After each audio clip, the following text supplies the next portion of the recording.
우리가 어떤 물건을 구입을 하게 되면은 그 안에 반드시 그 사용 설명서라는 것이 들어 있습니다. 전자제품 같은 그런 종류들이죠. 뭐 그런 거 보면은 반드시 사용 설명서가 들어 있습니다. 매뉴얼이라고도 하는데 이 제품을 어떻게 사용해야 되는지 그걸 기록해 놓은 책이죠. 조그만한 책자입니다. 보통 그 물건을 처음 접하게 될 때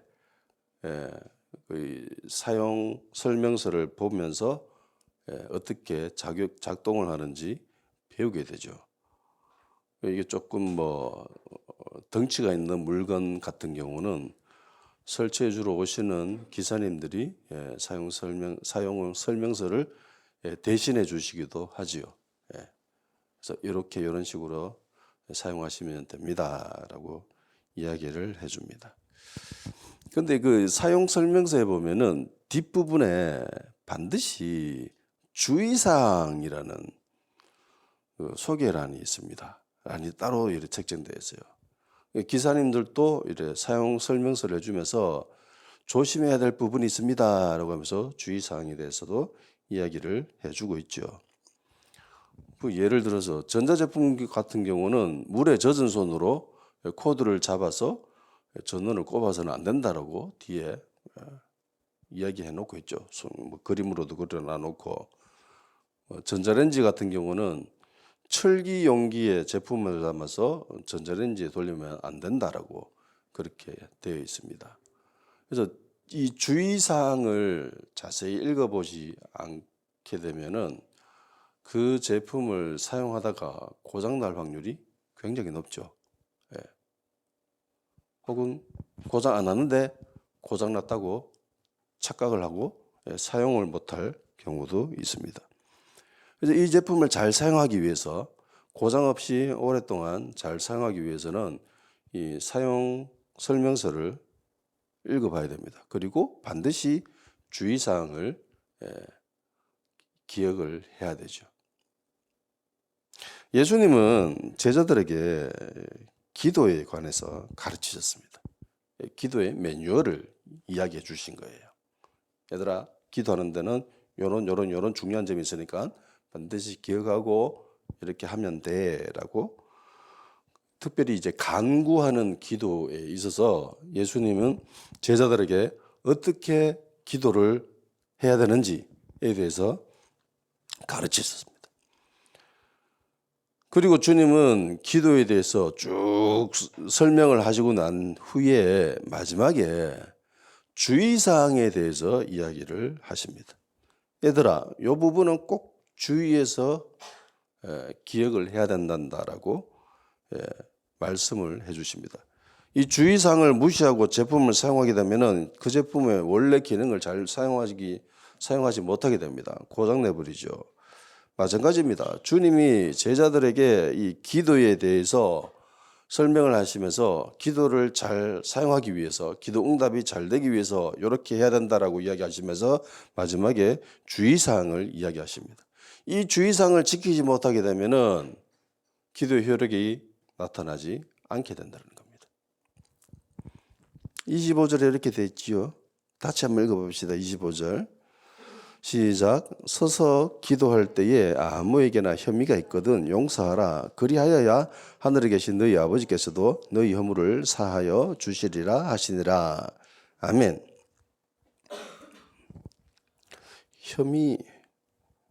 혐의가 있거든. 이거 뭐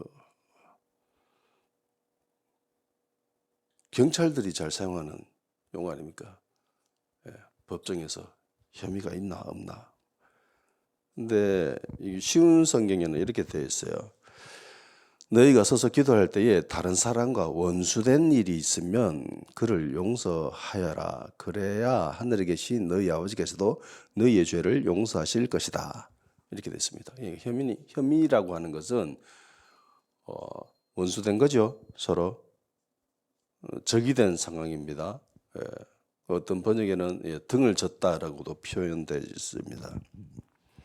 그러니까 우리가 기도하는 데 있어서 조심해야 될 부분이 하나님과 인간관계가 아니라 인간과 인간의 관계입니다.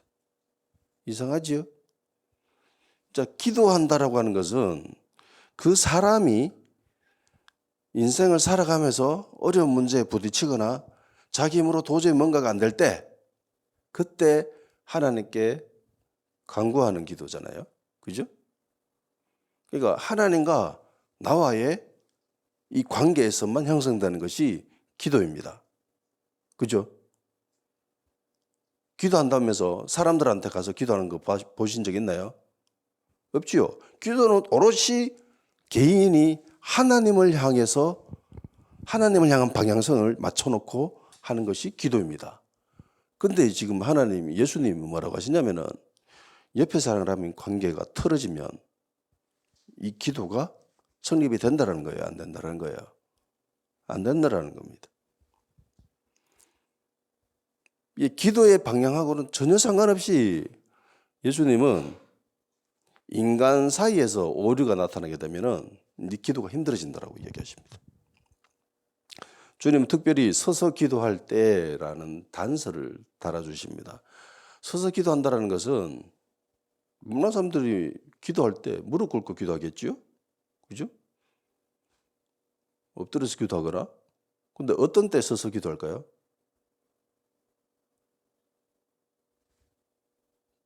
공적인 기도죠. 예, 공적인 기도. 뭐 대표 기도라고도 할 수 있겠죠. 그러니까 공적인 기도를 할 때 특별히 주의를 기울여야 된다는 겁니다. 은밀히 하나님께 기도하는 것보다 더 조심히 살펴야 할 것이 이 공적인 기도라고 합니다. 만일에 공동체 안에서 사이가 좋지 않은 사람이 있다라고 합시다. 그러면은 그 사람은 그 원수진 그 사람은 자기가 마음에 안 드는 저 사람이 하는 모든 일이 마음에 들까요? 마음에 들지 않을까요? 마음에 들지 않아요. 그러니까 자꾸 태클 걸고 싶어요. 딴지 걸고 싶어. 마음에 안 드니까. 원수졌으니까. 저 사람이 잘 되는 걸 원할까요? 저 사람이 잘 되지 않는 걸 원하겠습니까? 원수졌으니까 당연히 잘 되지 않는 것을 원하겠지요. 그래서 태클을 걸 수 있습니다. 만일에 그 사람이 공적인 예배에서 하나님을 향한 기도를 한다라는 기도를 할 때 그 기도를 들으면은 특별히 어떤 간구하는 기도를 듣게 되면은 그 사람 마음에 어떤 마음이 들까요? 잘하고 있다. 비웃을 거지 않습니까? 업신여기거나 깔보거나 충분히 그럴 확률이 있죠. 그래서 하나님은 공동체가 한 마음이 되지 못한 채 하는 기도에 대해서는 옳지 않다라고 생각을 하신 거죠. 한 마음이 돼야 된다. 주님은 적대 관계에 있는 사람, 원수된 사람, 마음이 상한 사람, 서로 등진 일이 있는 사람이 있다면은 하나님께 기도하기 전에 용서하라고 하시죠. 용서하라. 기독교의 핵심 가치 중에 하나가 용서 아닙니까? 그죠? 용서입니다. 하나님은 우리를 용서하셨죠? 그죠? 하나님 우리를 용서하셨습니다. 그래서 우리는 하나님과 화목하는 관계가 되었죠. 예수님이 그 일을 하셨잖아요. 십자가로 인해서 하나님과 우리의 관계가 틀어진 것을 십자가로 예수님의 보혈로 우리의 죄를 사하시고 그리고 우리를 하나님과 화목한 관계로 만드셨습니다. 그래서 이제 우리와 하나님과의 관계는 사랑의 관계죠. 그죠? 용서 없이는 사랑이 있을 수 없습니다. 사랑하기 위해서는 용서가 먼저 선행되어야 됩니다. 골로새서 3장 13절 14절 누가 누구에게 불만이 있거든 서로 용납하여 피차 용서하되 주께서 너희를 용서하신 것 같이 너희도 그리하고 이 모든 것 위에 사랑을 더하라. 그러니까 용서가 되고 난 뒤에 그리고 사랑이 형성이 된다라는 겁니다. 예수님은 제자들에게 용서에 대해서 이야기를 하십니다. 그리고 기도하라고 하시죠. 우리가 보는 성경에는 26절이 없음이라고 되어 있죠. 안 나와 있습니다. 이거는 개역 개정역이 참고로 한 그 판본에는 이 부분이 누락되어 있기 때문입니다. 그런데 다른 판본을 참고한 번역 성경에는 요 구절이 기록되어 있는 것도 있습니다. 대표적인 게 KJV, 킹 제임스 버전인데 여기는 이렇게 되어 있어요. 그러나 만일 너희가 용서하지 아니하면 하늘에 계신 너희 아버지께서도 너희 죄들을 용서하지 아니하시니라고 하시더라. 그러니까 25절이랑 동일 의미죠. 그래서 뭐 굳이 빠져도 크게 문제될 것은 없다고 봅니다. 그렇지만 26절이 같은 의미를 반복적으로 이야기하고 있다는 것은 이게 뭐라고 했습니까? 반복하는 게 중요하다고 했죠. 사람이 말로 강조할 때는 목소리를 크게 내면 됩니다. 그 부분에. 그런데 글로서 적어 놓을 때는 반복하는 거죠. 반복한다는 것은 이게 중요하다는 겁니다. 용서 없이는 기도해도 응답이 안 됩니다. 왜요? 25절, 26절에 뭐라고 하십니까? 하나님이 우리 죄를 용서하신다고 합니까? 용서하지 않는다고 합니까? 우리가 용서하지 않으면 하나님도 용서하지 않는다라고 하십니다. 그러니까 나와 하나님과의 관계가 무너졌지요.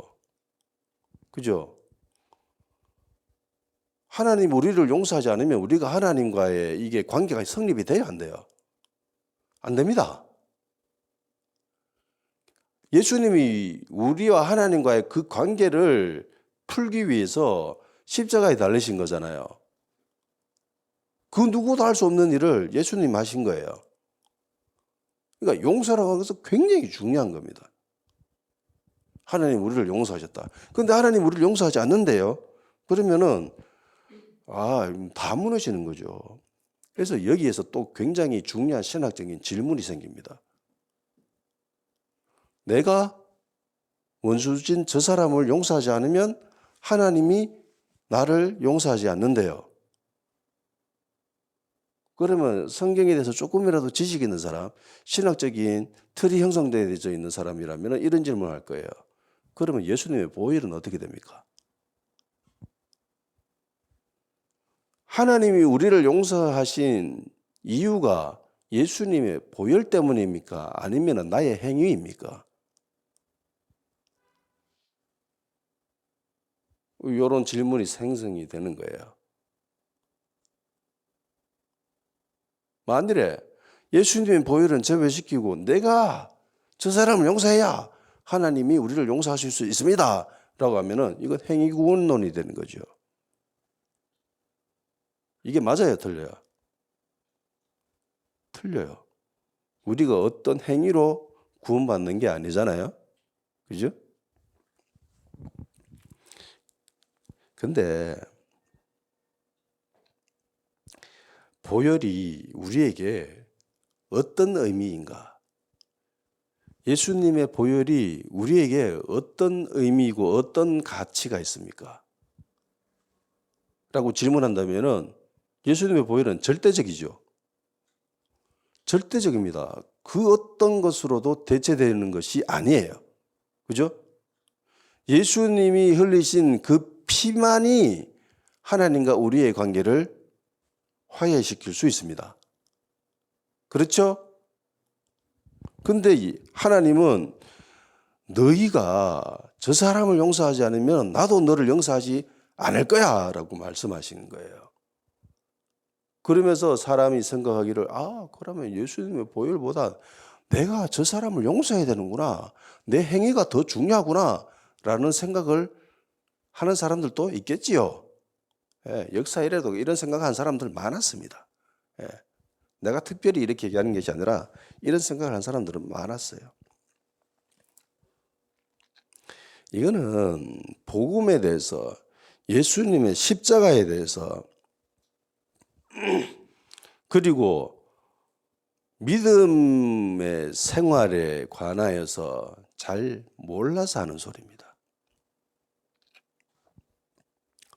그런 질문을 하는 사람이라면 안 봐도 뻔합니다. 그런 삶을 살아본 적이 없습니다. 복음으로 사는 삶을 살아본 적이 없었기 때문입니다. 예수님으로 삶을 살아본 적이 없었기 때문입니다. 계속 지가 살고 있는 거예요. 예수 믿는 사람은 자기가 사는 겁니까? 아니면 내 안에 주님이 사시는 겁니까? 나는 죽고 내 안에 예수 그리스도께서 사셔서 믿음으로 사는 거죠. 그게 그리스도인의 삶입니다. 그런 질문을 하는 사람은 주 안에서 죽은 존재가 아니에요. 자기가 살아있는 존재입니다. 그래서 그런 쓸데없는 질문을 하는 거예요. 내 말이 틀렸나요? 맞잖아요. 갈라디아서 2장 20절 내가 그리스도와 함께 십자가에 못 박혔나니 그런 적 이제는 내가 사는 것이 아니요 오직 내 안에 그리스도께서 사시는 것이라. 이제 내가 육체 가운데 사는 것은 나를 사랑하사 나를 위하여 자기 자신을 버리신 하나님의 아들을 믿는 믿음 안에서 사는 것이라. 아멘. 복음으로 살아보지 못했기 때문에, 복음으로 가치관이 변하지 않았기 때문에 그런 생각이 드는 거고 그런 문제가 나타나는 겁니다. 내가 주님의 보혈로 인해서 죄사함을 받고 용서를 받게 되었다면은 주님의 십자가가 이제는 나의 십자가가 된 거죠. 내가 사는 게 아니잖아요. 믿음으로 사는 거잖아요. 주님이 용서하셨으니 내가 비록 저 사람을 용서하지 못한다더라도 주님이 이미 모든 것들을 용서하셨으니까 믿음으로 산다고 했지요. 믿음이 뭐라고 했습니까? 믿음이 지금 내 앞에 있는 거예요? 내 수중에 있는 거예요? 아니면 저 앞에 있는 거예요? 주 앞에 있는 거잖아. 저 앞에 있는 거를 끄집어 당겨다 가지고 지금 내 앞에 있는 것처럼 생각하고 행동하는 게 그게 믿음이라고 했습니다. 그죠? 광구한 것은 구한 줄로 어떻게 하라? 믿어라. 강구한 것은 얻은 줄로 생각하고 얻은 것처럼 행동하는 것이 그게 믿음입니다. 내가 저 사람을 용서할 수 있어요, 없어요? 사람의 감정이라는 것이 한번 틀어지면은 이게 화해하는 게 되게 힘듭니다. 어려워요. 근데 용서한 것처럼 행동하는 거예요. 그게 거짓이 아니라 위선이 아니라 믿음이라는 겁니다. 믿음.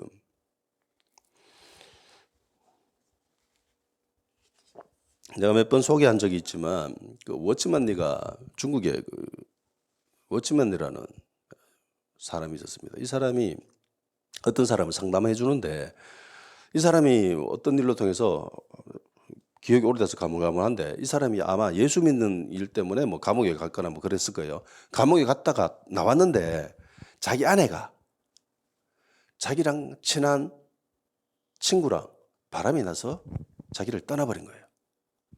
그러면서 워치만리 찾아와가지고 도저히 용서가 안 된다라면서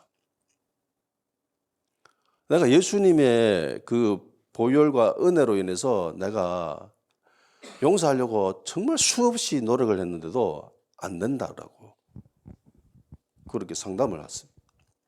워치만리가 어떻게 얘기해 준 줄 아세요? 당신은 용서할 수 없습니다.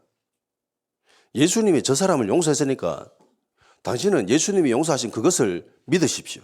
그렇게 사십시오. 이 말이 틀렸어요. 맞아요. 어떻게 용서할 수 있겠어요? 자기랑 가장 친한 친구가 자기를 보살펴줘야 되는 자기가 감옥에 가 있는 그 사이에 자기 아내랑 눈 맞아가지고 도망쳐버린 거예요. 어떻게 용서할 수 있겠어요? 인간이라면 감정을 가지고 있다라면 용서하기 힘들잖아. 우리가 지난번에 저 남해 갔지 않습니까? 사랑의 원자 폭탄하고 손영 목사님 자기 아들을 죽인 그 사람을 어떻게 양자로 받아들이겠어요? 자기 감정이라면, 감정이 살아있는 인간이라면 그거 하는 게 어려워요. 물론 진짜로 용서가 되어서 용서하는 사람도 있겠지요. 그렇지만 진짜 중요한 것은 예수님이 저 사람을 용서하셨으니까 내가 예수님을 믿기 때문에 나는 믿음 안에서 살겠습니다 라고 하는 거예요. 이해가 되십니까? 나는 할 수 없어요. 그렇지만 주님은 하실 수 있죠. 주님은 그렇게 하셨습니다. 주님은 십자가에 달리시면서 주님, 하나님, 저들이 자기가 하는 짓을 알지 못한다고요. 용서해달라고. 그렇게 간구하신 분입니다. 예수님은 창조주이십니다. 그들을 창조하신 창조주예요. 근데 그 피조물이 창조물을 십자가에 못 박고 채찍질하고 헐뜯고 비웃고 그런데도 예수님은 그 모든 고난과 순환, 고초를 견디시고 참으시면서 용서해 주시죠. 예수님 하셨으니까 나는 예수님 믿기 때문에 예수님이 저 사람을 용서했으니까 나는 그 예수님이 용서하신 그것을 믿는 거예요. 그러다 보면은 그 용서가 내 것이 됩니다. 예수님의 부활이 나의 부활이 되잖아요. 내가 죽어봤기 때문에 내가 다시 부활하는 거예요? 영생하는 거예요? 아니잖아. 예수님이 하셨기 때문에 나는 그것을 믿기 때문에 그것이 내 것이 된 거잖아요. 그죠? 그 이치라는 거예요. 이게 동일하게 기도하는 그 믿음과 연결되어 있습니다. 복음을 경험했다면 나는 그렇게 할 수 없지만 예수님은 하셨기 때문에 할 수 있다. 그게 주 안에서 사는 믿음이라는 겁니다. 이렇게 사는 그리스도인이 몇 명 될까요?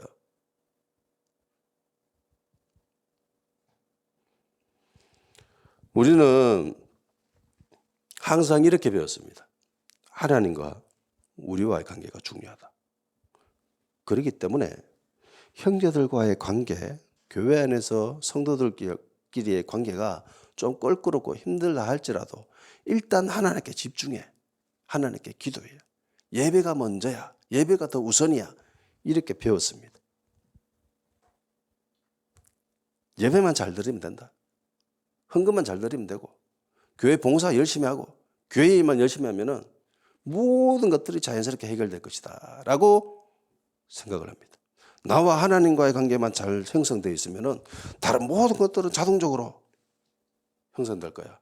마치 자동문 앞에 딱 서가 있으면은 문이 자동으로 쫙 열리듯이 그렇게 된다라고 배웠고 행동을 했었습니다. 그런데 성경은 그렇게 이야기하고 있나? 과연 성경은 그렇게 이야기하는가라는 거예요.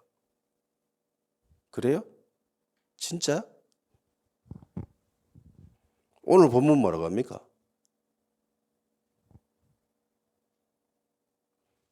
관계가 형성돼야 된다고 하죠. 용서하라고 하죠. 그죠? 다 같이 마태복음 5장 23절 24절을 찾아서 읽어봅시다. 마태복음 5장 23절 24절.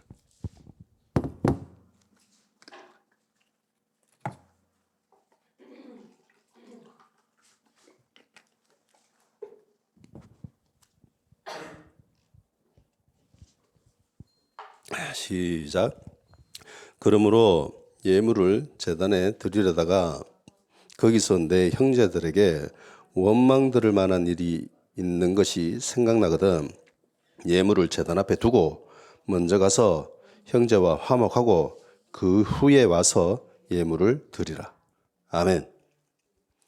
예배가 먼저라고 합니까? 아니면은 성도와의 관계가 먼저라고 합니까?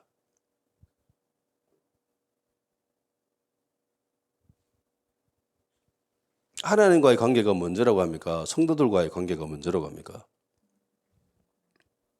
성도들과의 관계가 먼저라고 합니다.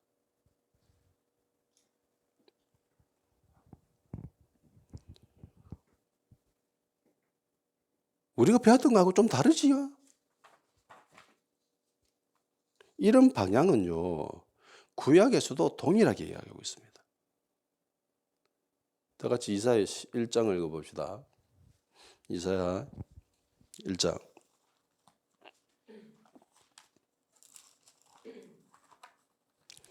이사야 1장 10절에서 17절까지 말씀을 한번 쭉 읽어봅시다. 너희 소돔의 관원들아 여호와의 말씀을 들을지어다. 너희 고모라의 백성아 우리 하나님의 법에 귀를 기울일지어다. 여호와께서 말씀하시되 너희의 무수한 재물이 내게 무엇이 유익하뇨? 나는 수당의 번제와 살찜 짐승의 기름에 배불렀고 나는 수송아지나 어린 양이나 수염새의 피를 기뻐하지 아니하노라. 너희가 내 앞에 보이러 오니 이것을 누가 너희에게 요구하였느냐? 내 마당만 밟을 뿐이니라. 헛된 재물을 다시 가져오지 말라. 분양은 내가 가증히 여기는 바요 월삭과 안식일과 대회로 모이는 것도 그러하니 성회와 아울러 악을 행하는 것을 내가 견디지 못하겠노라. 내 마음이 너희의 월삭과 정한 절기를 싫어하나니 그것이 내게 무거운 짐이라. 내가 지기에 곤비하였느니라. 너희가 손을 펼 때에 내가 내 눈을 너희에게서 가리고 너희가 많이 기도할지라도 내가 듣지 아니하니 이는 너희의 손에 피가 가득함이라. 너희는 스스로 씻으며 스스로 깨끗하게 하여 내 목전에서 너희 악한 행실을 버리며 행악을 그치고 선행을 배우며 정의를 구하며 학대받는 자를 도와주며 고아를 위하여 신원하며 과부를 위하여 변호하라 하셨느니라. 아멘. 자, 여기에 나오는 이 사람들이 하나님을 향하여서 하나님께 예배를 드리지 않나요? 아니죠. 오히려 예배를 많이 드린다고 하죠. 정말 자주 모여서 하나님을 예배 드렸답니다. 자, 여기에 나오는 이 사람들이 헌금을 안 드립니까? 아니죠. 반대죠. 헌금 정말 많이 하는 사람들입니다. 이 사람들이 하나님께 기도 안 합니까?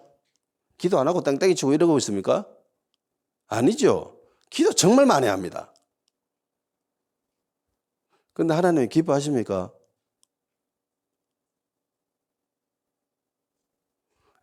네가 나와의 관계가 잘 됐기 때문에 나머지 모든 것들은 잘 자동적으로 풀릴 거야. 너는 앞으로 계속 나만 이렇게 열심히 예배드리고 기도하고 헌금 많이 내면 돼. 그렇게 얘기하십니까?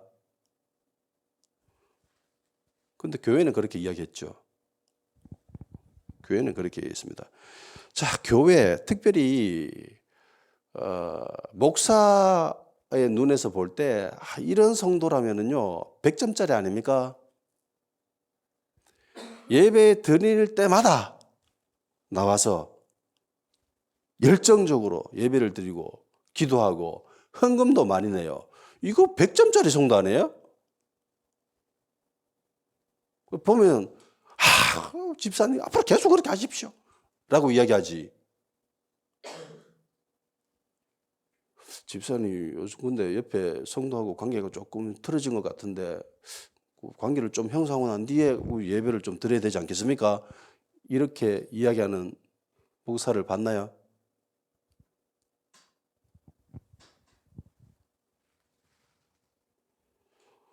신앙적인 면만 본다면은 전혀 문제될 것이 없습니다. 100점짜리죠. 뭐 예배 잘 드리고 헌금 잘하는데 뭐 이러면 끝이지. 교회 안에서의 모습만 보면은요, 뭐 이 사람은 거의 완벽한 성도로 보입니다. 멋진 그리스도인 아닙니까? 그런데 실상은 이 사람이 하나님과의 관계가 잘 형성되어 있나요? 아니면 무너져 있습니까?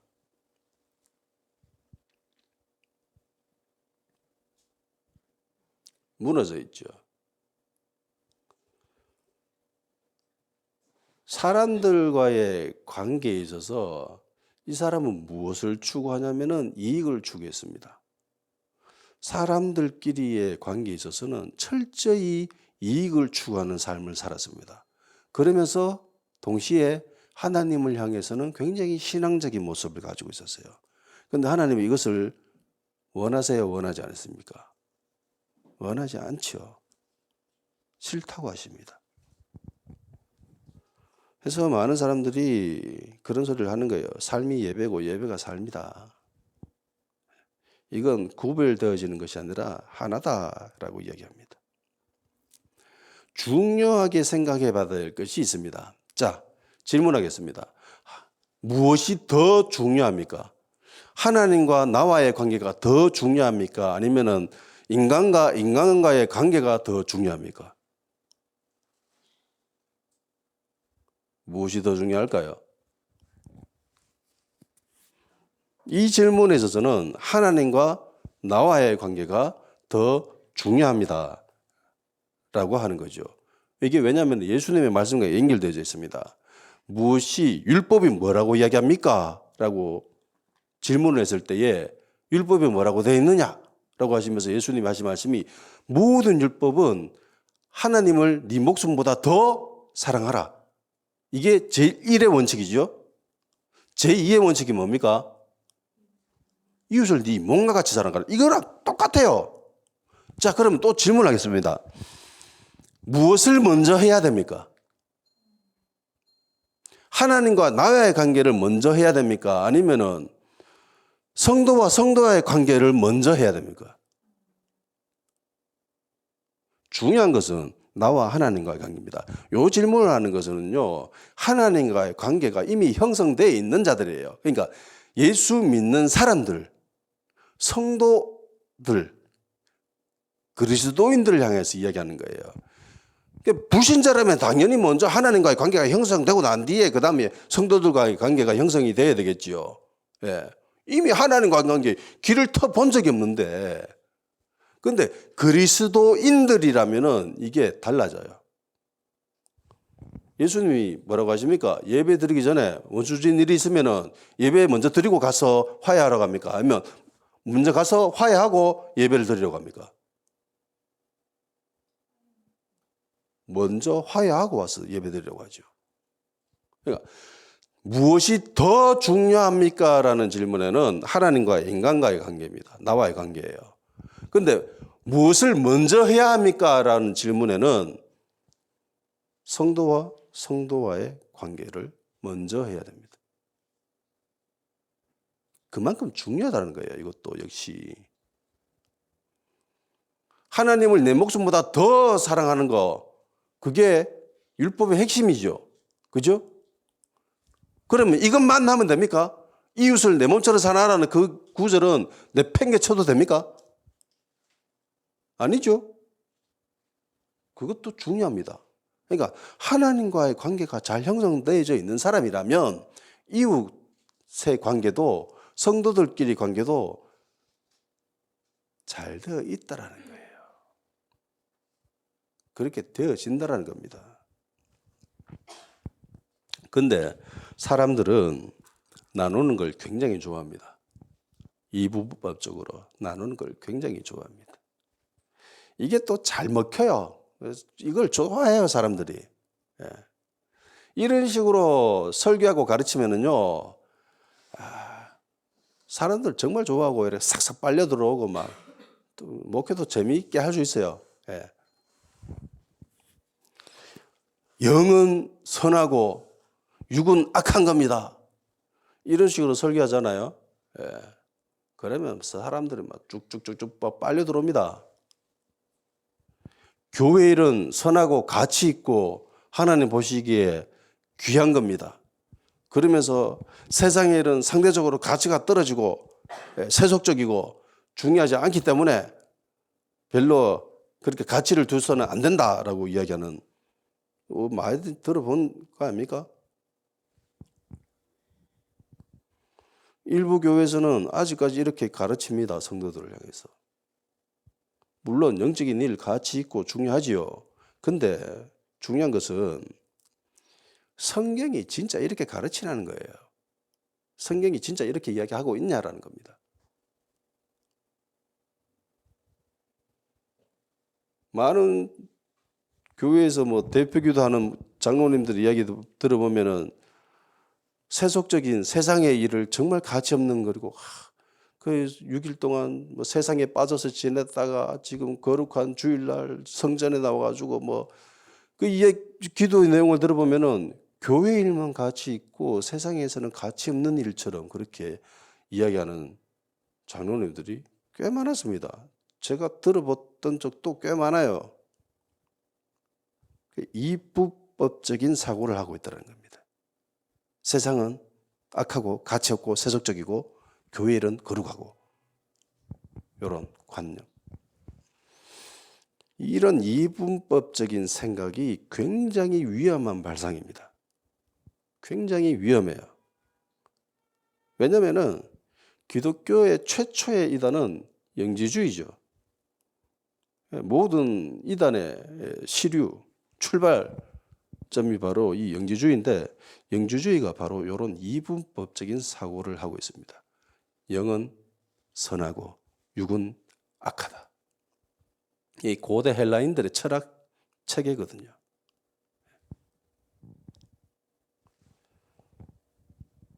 나눌 수 없는 거예요. 물론 무엇이 더 중요하냐라고 하면은 당연히 영이 더 중요하지요. 근데 성경이 영이 소중하니까 육은 마음대로 막 해도 된다고 합니까? 아니죠. 그렇게 한 적이 없습니다. 예전에 청년부 시절을 할 때 교회에서 실제로 한 청년과 관계가 굉장히 껄끄러웠던 적이 있습니다. 쪼매나요. 막 고집도 세고 한번 고집 부으면 말을 안 들어먹어.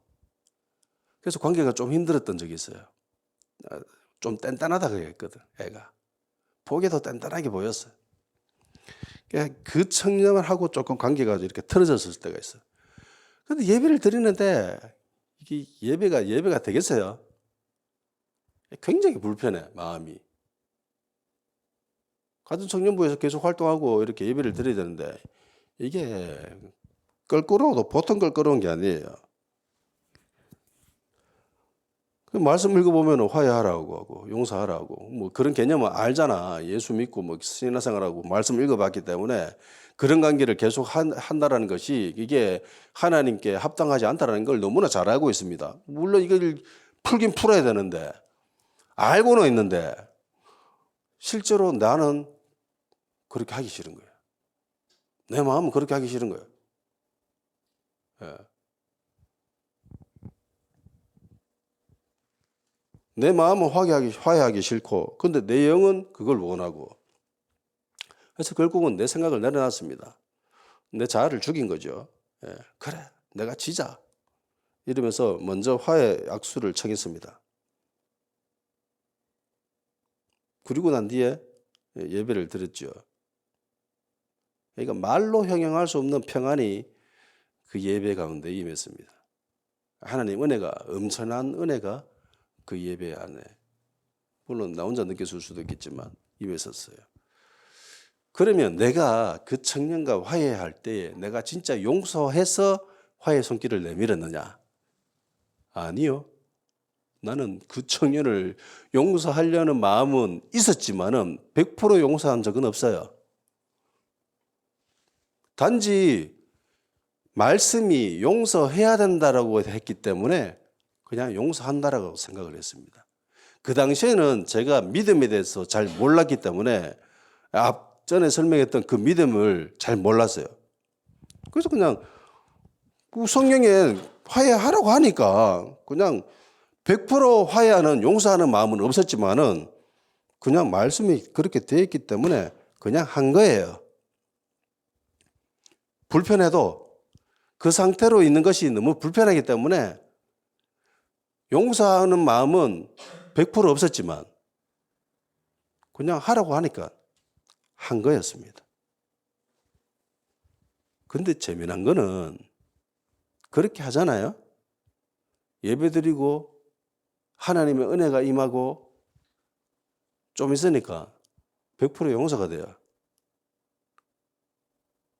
인간이라고 하는 존재는 참 재미있습니다. 좀 전까지만 해도 나는 용서하고 싶은 마음이 없었어.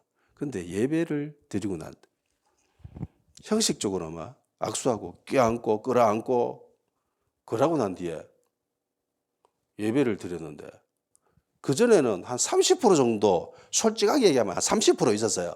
용서하는 마음, 화해하는 마음. 요 단단한 거 요거 어떻게 하면 되지? 이러면 그래 그래도 뭐 30% 정도는 봐줄 수 있지 이러면서 30% 용서했어. 그런데 예배 드리고 난 뒤에 100%가 돼요. 이게 말씀의 힘입니다. 말씀의 능력이에요. 용서하는 마음이 있어서 용서하는 게 아니라요.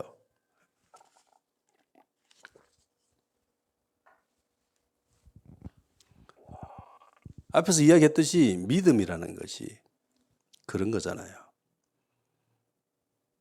내가 경험해 보지 못했지만 그걸 받아들이는 거. 내가 죽음을 경험해 보지 못했잖아. 내가 로마 군병의 그 십자가 채찍질을 경험해 보지 못했잖아요. 십자가를 경험해 보지 못했잖아요. 죽음을 경험해 보지 못했고 부활도 경험해 보지 못했습니다. 그런데 그 모든 것을 예수님 하셨잖아요. 그래서 난 그 예수님을 믿는 거잖아요. 그래서 예수님의 채찍질 당한 것이 내가 채찍질 당한 것이고 내 연약함을 위해서 예수님이 채찍질 당했기 때문에 나의 연약함, 나의 질병이 치유된 거고 예수님이 십자가에서 달리시고 죽으셨고 부활하셨기 때문에 내가 직접 그것을 경험해 보지 못했지만은 내가 예수님을 믿기 때문에 그것이 내 것이 된 거잖아요.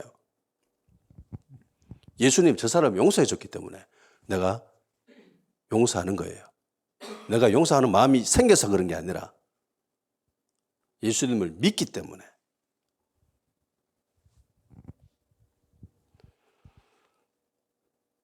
기도 응답이 되고 나서 응답된 것처럼 행동하는 것이 아니라잖아요.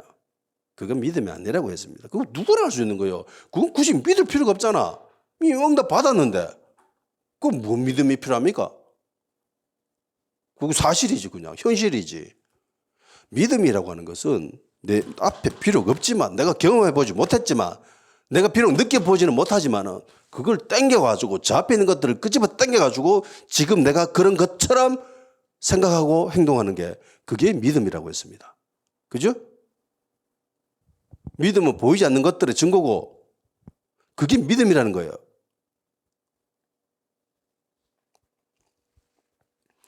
구한 것은 받은 줄로 믿는 거. 예수님 용서하셨기 때문에 용서하는 것처럼 믿는 거예요. 그러면은 뭐 크게 어렵진 않죠. 자기 친구가 바람난 아내, 친구 용서할 수 있는 마음 없죠. 그렇지만 주님이 하셨기 때문에 할 수 있는 겁니다. 보세요. 하나님이 우리를 용서하셨대요. 그러면 내가 용서할 만한 행동을 취했기 때문입니까? 용서할 만한 존재이기 때문에 내가 이쁘기 때문에 그렇게 하셨어요? 하나님이 먼저 우리를 사랑하셨답니다. 내가 하나님께 잘 보였기 때문에 하나님 앞에서 애교 피우고 막 그랬기 때문에 하나님이 우리를 사랑해 주신 거예요? 아니잖아요. 우리는 용서해 줄 만한 그 어떤 끈덕거리도 없었어요. 하나님이 우리를 보시기에 도저히 사랑할 만한 존재가 아닌 그런 존재였습니다. 그런 행동을 취한 적이 없습니다. 그런 사고를 한 적이 없어요. 그럼에도 불구하고 하나님이 우리를 먼저 용서해 주시고 사랑해 주셨습니다.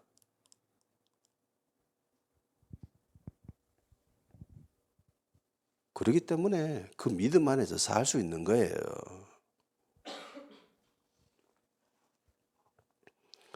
주님이 용서하라고 하시니까 일단 믿음으로 용서하는 겁니다. 그러면 진짜 용서는 나중에 찾아옵니다. 나중에 찾아와요. 예수님을 믿는 우리들은 믿음으로 사는 사람들입니다. 믿음을 발휘하시고 믿음 안에서 사시기를 축원합니다. 기도 생활을 하는 데 있어서 믿음을 드러내어